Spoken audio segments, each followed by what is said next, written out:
with this. Well, unified junior middleweight champion Jermell Charlo took to Twitter to lash out at several media outlets in a tweet that reads, "You media outlets and bloggers, reporters, get your shit together. Bias-ass ranking. Texas on top. Cinnamon's got the crown. Then Texas next. Y'all let the politics and boxing choose the ranking. How about the fights vote in 2021? Too bad this shit ain't a union." I want to say that very few fighters out there are to their divisions what Jermell Charlo is to his. Jermell Charlo is not simply a unified champion.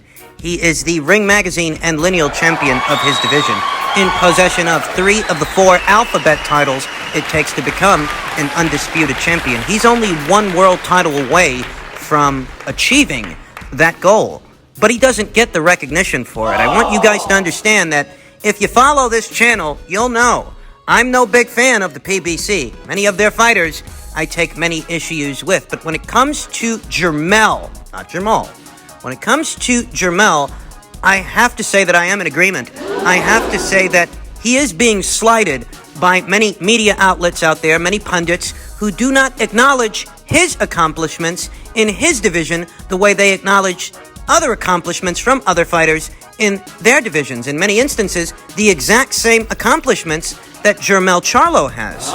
Jermell Charlo is currently in possession of more world titles than Gennady Golovkin was, when many of those same media outlets ranked him as the #1 pound-for-pound fighter in the sport. It's important to note that Gennady Golovkin was never pound-for-pound #1 on the Ring IQ pound-for-pound list, but that's another story. And better still, Jermell is currently in possession of more world titles than Gennady was. That's right. Gennady had 3 of the 4 world titles, like Jermell, but for a good amount of time, he didn't even have the Ring Magazine title, and he wasn't the lineal champion of that division. He wasn't.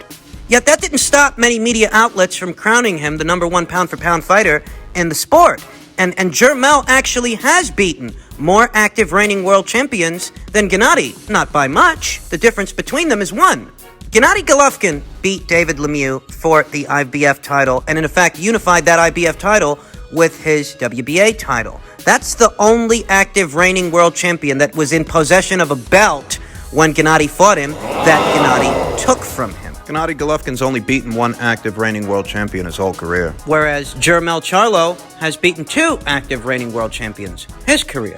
He beat Tony Harrison for the WBC title and beat Jason Rosario for the IBF and WBA titles. Currently, Jermell Charlo is actually in possession of more world titles than Gennady Golovkin. Yet it's Gennady Golovkin that gets the pound-for-pound rank and not Jermell. The lineal champion. The #1 and #2 guys at 154 pounds fought. And when they did, Jermell was the last man standing. Jermell Charlo smoked the #2 guy at the weight, Jason Rosario. That's what he did. But many of these outlets don't rank him. Oh, they'll rank Gennady Golovkin, who's only in possession of 1 world title here today. They'll rank Gennady Golovkin, who isn't to the middleweight division what Jermell Charlo currently is to the junior middleweight division. They'll rank Gennady Golovkin, but they won't acknowledge Jermell Charlo.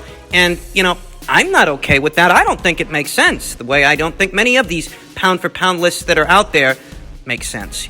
There's no discernible criteria aside from what looks to be a popularity contest. Oftentimes, these pound-for-pound lists that you see from ESPN or Transnational or Ring Magazine, these lists are essentially popularity contests, and the ranks are determined by votes. By a tally of votes. So if a tally of votes is what decides which fighters get ranked and where, that makes it a popularity contest, and that's not what a pound-for-pound list is supposed to be. It's supposed to be an assessment of skill. You have to reconcile it. You have to make it make sense. How is it that Gennady Golovkin achieved a rank for being in possession of 3 of the 4 major titles, minus the Ring Magazine belt? How is it that he achieved a rank for doing so, but Jermell Charlo does not? Currently, Gennady Golovkin isn't ranked on the Ring IQ pound-for-pound list based on its criteria.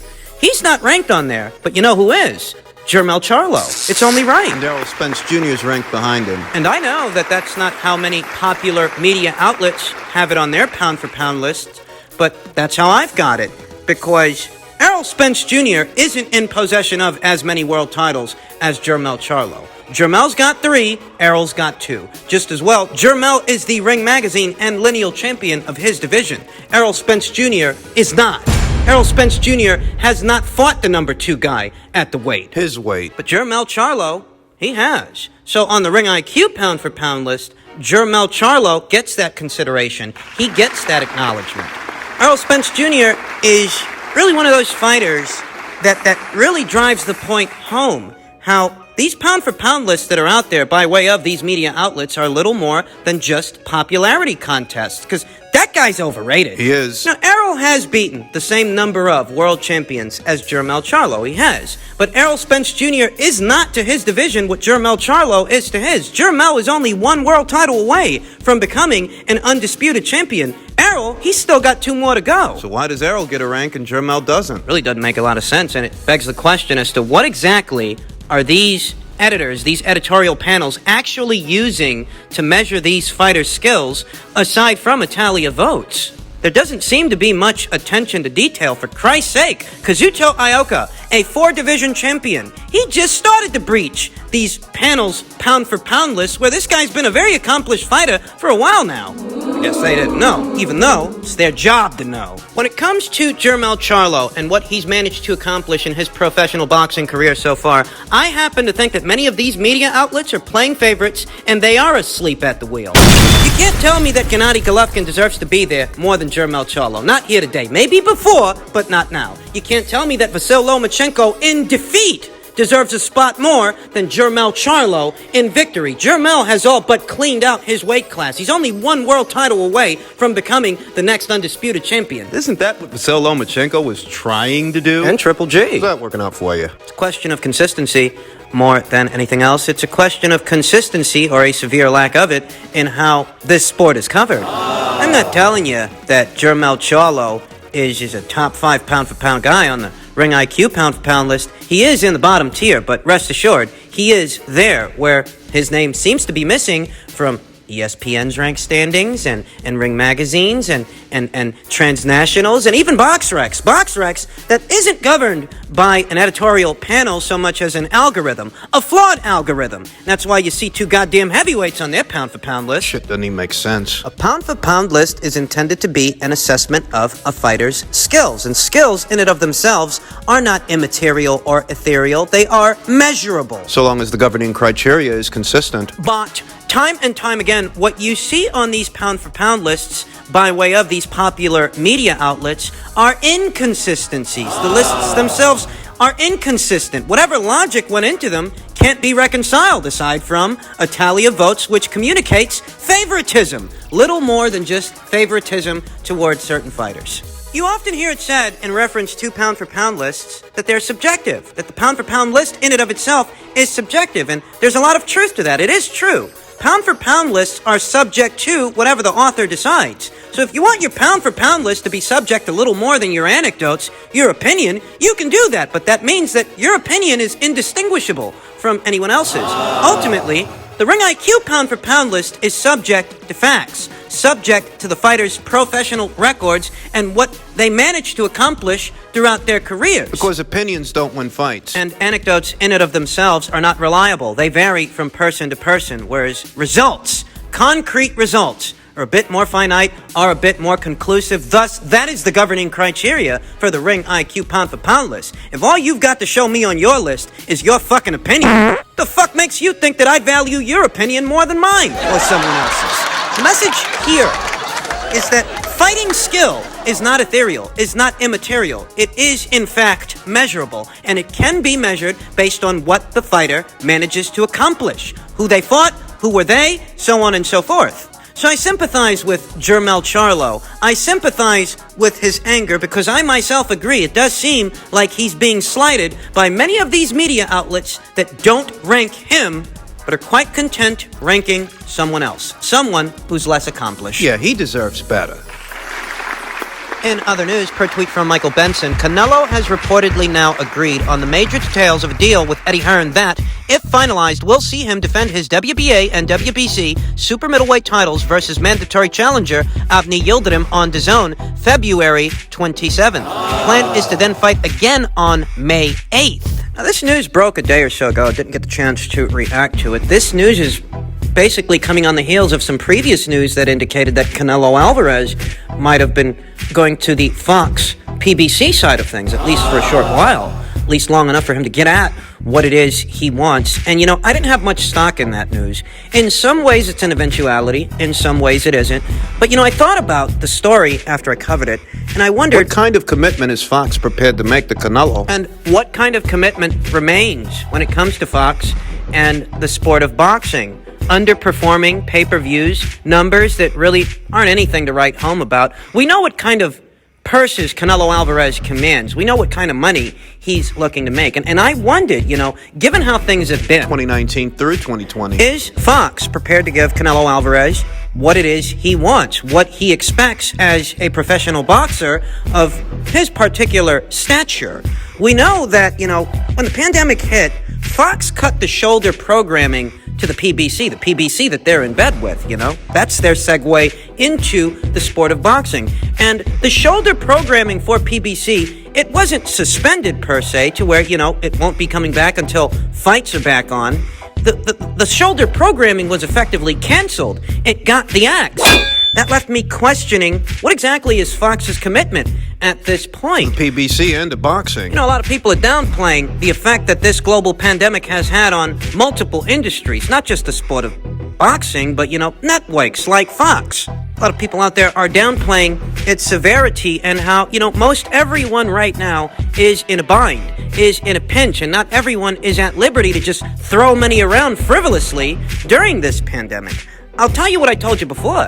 It's not that Fox doesn't have the kind of money that Canelo's looking for, per se. They're a very big network. Believe you me, they've got the money. The question is, do they feel like investing it in the sport of boxing? Moreover, do they feel like investing it in Canelo Alvarez? For an Avni Yildirim pay-per-view? I had many queries, many questions as to what it would take to get Canelo Alvarez on that side of the street, given that Fox is using the conventional pay-per-view model, the conventional model that to some is antiquated. That being said, it doesn't surprise me that Canelo Alvarez seems to be leaning back over to the Matchroom DAZN side of things. Matchroom and DAZN that cater to a global market of sports fans. You understand? Not just the people here stateside that tune into Fox. He's likelier to get the kind of money he wants from DAZN. He's likelier to get the kind of money he wants up front, guaranteed. Money that is not contingent on a pay-per-view selling a certain number of buys, exceeding a break-even point. A pay-per-view that, even if the pay-per-view does very well, the cable and satellite companies take a sizable chunk out of the revenue that it generates. Canelo wants to get at more of his own money. Make his own decisions. That's a big part of the reason that he decided to part ways with his longtime promoter, Golden Boy Promotions. That being said, that kind of arrangement that satisfies the things that Canelo Alvarez now wants, that kind of arrangement is likelier to happen on the DAZN platform than over there on Fox. Well, I'm not surprised that's where he's leaning. Pay-per-views and the conventional pay-per-view model just isn't what it used to be, least of all during a global pandemic. Moreover, with a guy like Avni Yildirim as your dance partner. So, it's no surprise to me that Canelo Alvarez's very next fight could take place on the same platform that his last fight did, on DAZN. And finally, just in reference to Eddie Hearn, we just talked about per tweet from Michael Benson, Eddie Hearn has told the media he is looking to finalize an extension to Matchroom Boxing's exclusive deal with Skysports in the next 4 to 6 weeks. He said they've been approached by 3 other broadcasters as it's due to expire this year, but they're happy where they are. Quite right. As the old saying goes, if it ain't broke, don't fix it. If you already have an established customer base, why start over somewhere else? With someone else on some other platform. I saw a lot of people speculating that perhaps Eddie Hearn would decide to go all in with DAZN, it being that DAZN has gone global, made themselves available in 200 plus territories around the world.